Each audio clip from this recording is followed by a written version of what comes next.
जय हिंद दोस्तों। आप सभी को एसके क्लासेस में स्वागत है। तो हम लोग इसके पहले ये भाग 3 कर लिए थे, मूल अधिकार। आज हम लोग इसमें का कुछ जो मेन पॉइंट बचा है उसको करेंगे। उसके बाद इसके रिलेटेड 25 से 30 ऑब्जेक्टिव करेंगे। अगर आप लोग इसके पहले वाला वीडियो नहीं देखे हैं तो उस वीडियो को देख लीजिए, आप लोग को बहुत फ़ायदा होगा उस वीडियो से। उसके बाद इस वीडियो को देखिए।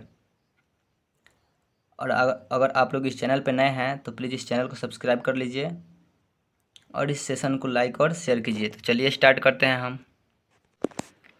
तो पहल का पॉइंट है कि मूल अधिकार संविधान के भाग 3 में वर्णित है। मूल अधिकार जो है वो संविधान के भाग कितने में है? तो भाग 3 में वर्णित है। जो मूल अधिकार है, मूल अधिकार बोलते हैं या मौलिक अधिकार बोलते हैं, वो संविधान के भाग 3 में वर्णित है। ठीक। अगला पॉइंट है, मूल अधिकार को कहाँ से लिया गया है?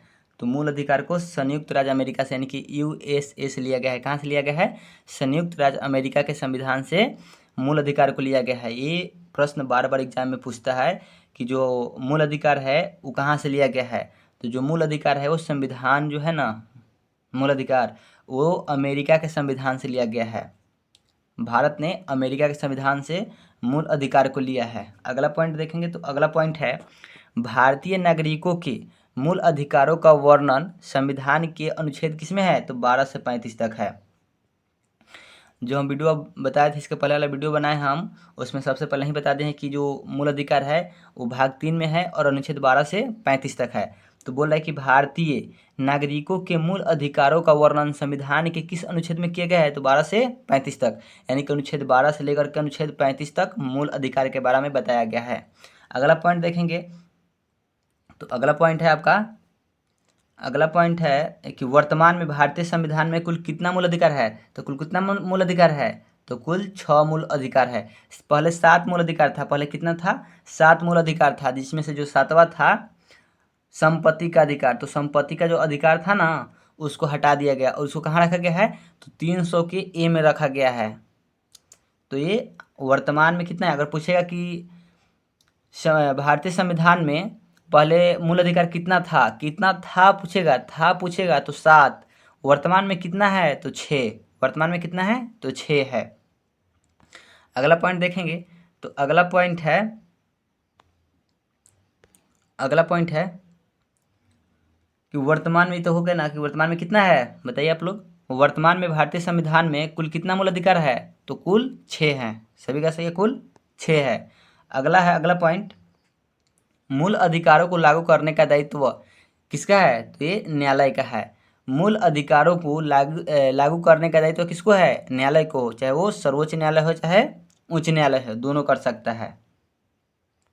यानी कि मूल अधिकारों को लागू करने का दायित्व न्यायालय को है, चाहे वो सर्वोच्च न्यायालय हो तथा उच्च न्यायालय, दोनों का कर सकता है, लागू कर सकता है। सर्वोच्च न्यायालय भी लागू कर सकता है और उच्च न्यायालय भी लागू कर सकता है। अगला पॉइंट देखेंगे तो अगला पॉइंट है, मूल अधिकारों को राष्ट्रीय आपातकाल के समय, मूल अधिकार को राष्ट्रीय आपातकाल के समय राष्ट्रपति द्वारा निलंबित किया जा सकता है। जो राष्ट्रपति होता है ना भारत के, तो वो मूल अधिकार को कब? राष्ट्रीय आपातकाल में। कब? तो राष्ट्रीय आपातकाल में राष्ट्रपति मूल अधिकार को निलंबित कर सकता है, जबकि आवश्यक प्रतिबंध लगाने का अधिकार केवल संसद को है। जो राष्ट्रपति है वो केवल निलंबित कर सकता है, उसको स्थगित नहीं कर सकता या प्रतिबंध नहीं लगा सकता है। कुछ समय के लिए वो राष्ट्रपति उसको निलंबित कर सकता है, हमेशा के लिए राष्ट्रपति निलंबित नहीं करता है। कुछ समय के लिए राष्ट्रपति मूल अधिकार को निलंबित कर सकता है, लेकिन प्रतिबंध, यानी कि जो संसद होता है ना, संसद वो प्रतिबंध लगा सकता है। कौन? संसद प्रतिबंध लगा सकता है। यानी कि यही बता रहा है कि मूल अधिकार को राष्ट्रीय आपातकाल के समय राष्ट्रपति द्वारा निलंबित किया जा सकता है, जबकि इन पर आवश्यक प्रतिबंध लगाने का अधिकार केवल किसको है? तो संसद को है। ये भी परीक्षा पूछता है कि मूल अधिकार को प्रतिबंध कौन करता है? मूल अधिकार को प्रतिबंध कौन करता है? तो प्रतिबंध संसद करता है। अब पूछ देगा कि राष्ट्रीय आपातकाल के समय मूल अधिकार को निलंबित कौन करता है? तो निलंबित कौन करता है? राष्ट्रपति करता है। निलंबित राष्ट्रपति करता है। कौन करता है? तो राष्ट्रपति करता है। याद रहेगा ना। चलिए आगे देखते हैं। अगला पॉइंट है प्रेस की आज़ादी अनुच्छेद किसमें है? तो अनुच्छेद 19 के 1 के क विचार और अभिव्यक्ति की स्वतंत्रता के अंतर्गत निहित है। प्रेस की आज़ादी अनुच्छेद 19 के 1 के क विचार और अभिव्यक्ति की स्वतंत्रता के अंतर्गत निहित है। अनुच्छेद 21 कार्यपालिका और विधायिका दोनों के विरुद्ध संरक्षण प्रदान करता है। कौन? अनुच्छेद 21। कौन? अनुच्छेद जो 21 है वो कार्यपालिका और विधायिका दोनों के विरुद्ध संरक्षण प्रदान करता है। अगला पॉइंट है संवैधानिक उपचारों में अधिकार परीक्षा को पोस्टमार्टम भी कहा जाता है। ये भी बहुत इंपॉर्टेंट है। पूछ देगा कि पोस्टमार्टम किसको कहा जाता है? तो अधिकार परीक्षा को पोस्टमार्टम कहा जाता है। यानी संवैधानिक उपचारों में अधिकार परीक्षा को पोस्टमार्टम की संज्ञा दी जाती है। किसका संज्ञा दी जाती है? तो पोस्टमार्टम की संज्ञा दी जाती है। अगला पॉइंट देखेंगे हम लोग। तो अगला पॉइंट है सशस्त्र विद्रोह को 44वें संविधान संशोधन द्वारा संविधान में जोड़ा गया।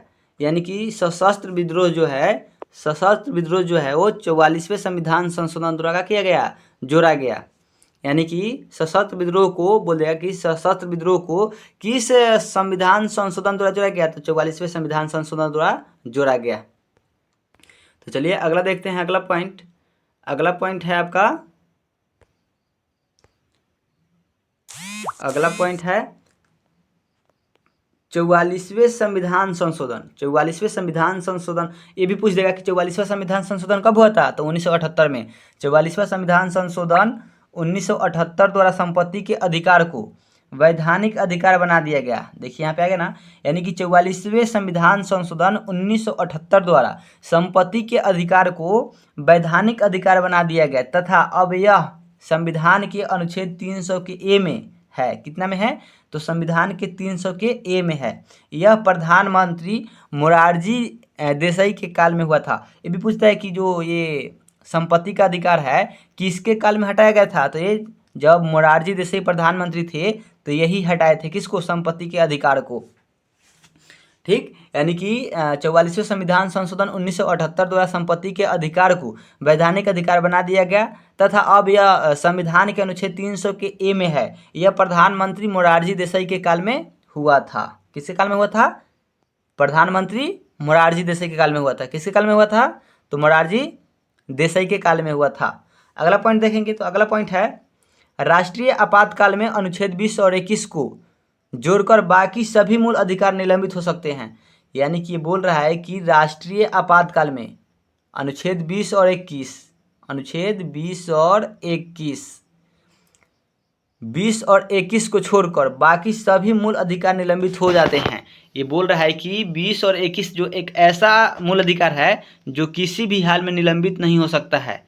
20 और 21 एक ऐसा मूल अधिकार है जो किसी भी हाल में कैसा भी आपातकाल हो ये निलंबित नहीं होगा। बाकी सभी के सभी मूल अधिकार निलंबित हो जाएंगे पर 20 और 21 कभी निलंबित नहीं होंगे। ठीक याद रहेगा ना कि राष्ट्रीय आपातकाल में अनुच्छेद 20 और 21 को छोड़कर बाकी सभी मूल अधिकार निलंबित हो जाते हैं। निलंबित कौन करता है? निलंबित राष्ट्रपति। निलंबित कौन करता है? राष्ट्रपति निलंबित करता है। प्रतिबंध कौन लगाता है? तो संसद लगाता है। ये बात याद रखिएगा, बहुत बार पूछता है। निलंबित कौन करता है? तो निलंबित राष्ट्रपति करता है। प्रतिबंध कौन लगाता है? प्रतिबंध संसद लगाता है। सही। ठीक। तो राष्ट्रीय आपातकाल में अनुच्छेद 20 और 21 को छोड़कर बाकी सभी मूल अधिकार निलंबित हो जाते हैं। ठीक। अगला बोल रहा है, अगला पॉइंट 86वें संविधान संशोधन 2002 द्वारा अनुच्छेद 21 के क के अंतर्गत, यानी कि 86वें संविधान संशोधन अधिनियम 2002 द्वारा अनुच्छेद 21 के क के अंतर्गत शिक्षा के अधिकार को मूल अधिकार का दर्जा दिया गया। यानी कि बोल रहा है, पूछ देगा कि शिक्षा का जो है, शिक्षा का अधिकार कब प्रदान किया गया? तो 86वें संविधान संशोधन 2002 द्वारा। किसमें? कौन सा अनुच्छेद में? तो अनुच्छेद 21 के क के अंतर्गत। ये बोल रहा है अगला पॉइंट कि 86वें संविधान संशोधन अधिनियम 2002 द्वारा अनुच्छेद 21 के क के अंतर्गत शिक्षा के अधिकार को मूल अधिकार का दर्जा प्रदान किया गया। ठीक, अगला पॉइंट देखेंगे। अगला पॉइंट है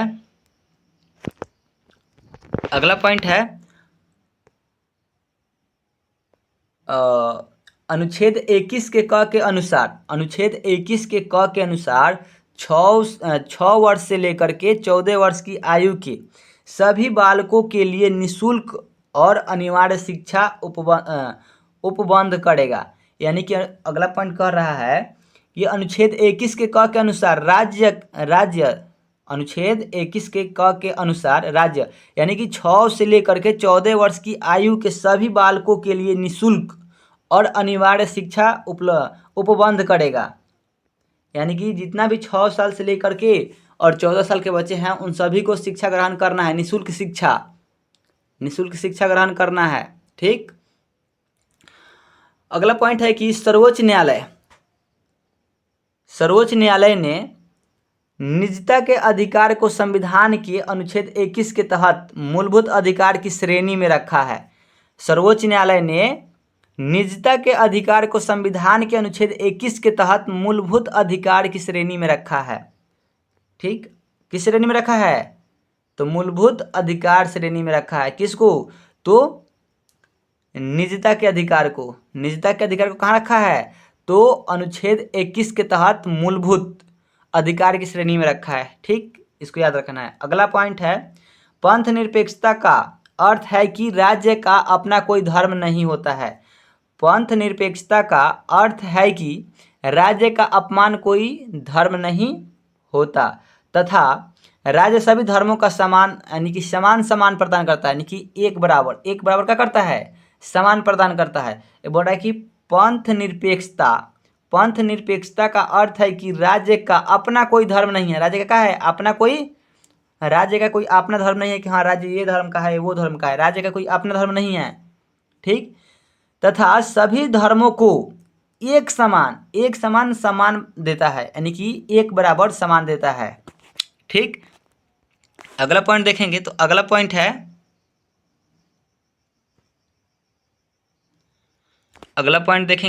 पॉइंट बोल रहा है कि सिर्फ भारतीय नागरिकों को प्राप्त मूल अधिकारों का वर्णन भारतीय संविधान के अनुच्छेद 15, 16, 19, 29 और 30 है। ठीक, सिर्फ भारतीय नागरिकों को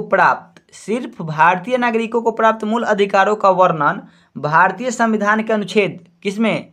अनुच्छेद 15 में है। यानी कि जो अनुच्छेद 15 है, अनुच्छेद 16 है, अनुच्छेद 19 है, अनुच्छेद 29 है और अनुच्छेद 30 है। ये शेष किसके लिए है? केवल भारतीयों के लिए है।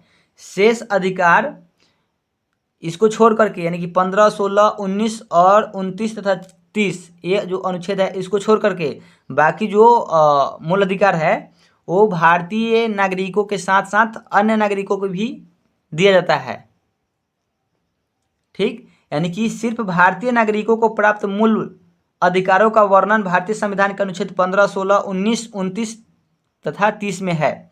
शेष अधिकार भारतीय नागरिकों के साथ साथ भारत में निवास करने वाले व्यक्तियों के लिए भी है। ठीक, लेकिन जो ये है ना 15, 16, 19, 29, 30 ये केवल भारतीयों के लिए है। किसके लिए है? तो पूछ देगा कि केवल भारतीयों के लिए कौन कौन मौलिक अधिकार है, किस अनुच्छेद में मूल अधिकार है? तो 15 में है, अनुच्छेद 15 में, अनुच्छेद 16 में, अनुच्छेद 19 में, अनुच्छेद 29 में और अनुच्छेद 30 में केवल भारतीयों के लिए है और अन्य नागरिकों के लिए नहीं है। बाकी इसको छोड़ करके सभी भारतीयों के साथ साथ अन्य नागरिकों के लिए भी है जो भारत में रहते हैं। ठीक, तो अगला पॉइंट देखेंगे। अगला पॉइंट है परमादेश रीट के द्वारा किसी समक्ष न्यायालय द्वारा किसी प्राधिकार निगम को कोई ऐसा कार्य करने के लिए आदेश दिया जाता है जो उसकी कर्तव्य सीमा में आता है, और जिसको उन्हें पूरा करना चाहिए।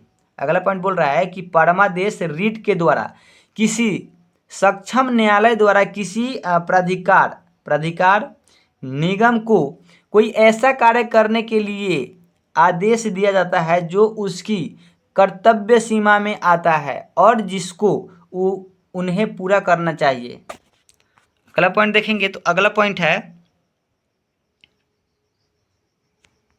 इसके बाद ऑब्जेक्टिव देखेंगे। ये लास्ट पॉइंट है, इसके बाद ऑब्जेक्टिव देखेंगे हम लोग। ठीक, तो लास्ट पॉइंट देख लिया जाए।